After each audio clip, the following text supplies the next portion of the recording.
កុំអីត្រូវតាំងស្មារតីជូនដំណើរស្រីទាំងញញឹមជួបរួចក៏បែកទោះដឹងស្អែកគ្មានសង្ឃឹមតែខំញញឹមឲ្យស្រីឃើញថាខ្ញុំទ្រាំបានបងអត់អីទេ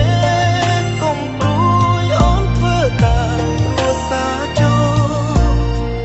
កុំនៅស្រណោបងអាចទ្រាំបានបងអត់អីទេទៅហើយភ្លេចរឿងទាំងប៉ុន្មានសាងគ្រួសារដែលល្អបំផុត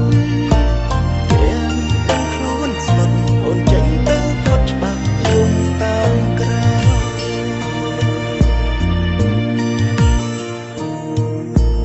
បងនៅសិក្សាដឹងច្បាស់ថាគ្មានលទ្ធភាពទឹកភ្នែកហូរជ្រាបជាតិនេះមិនអាចថែត្រានត្រើយសង្សារថ្ងៃមុនថ្ងៃក្រោយអូនប្រពន្ធគេហើយជួបគ្នាលើកចុងក្រោយគឺជាការជួបដើម្បីលាគ្នាបងអត់អីទេកុំព្រួយអូនធ្វើតាមគ្រួសារចោ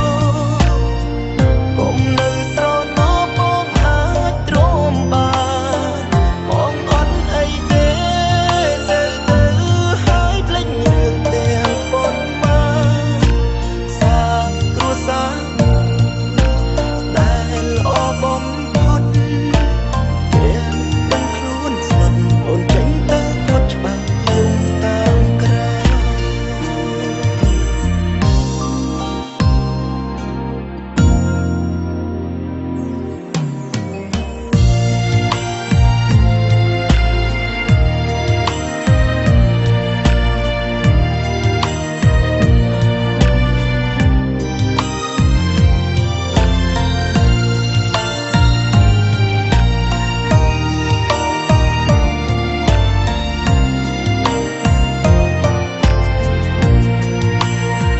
បងអត់អីទេ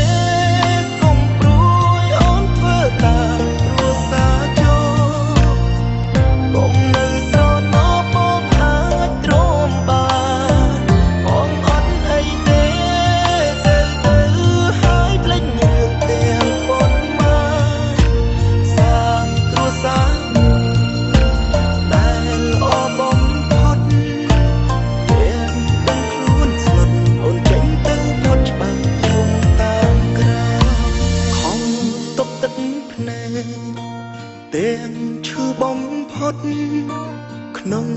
ចិត្តតង់ស្លុតអូនចេញទៅផុតច្បាប់យំតាមក្រៅ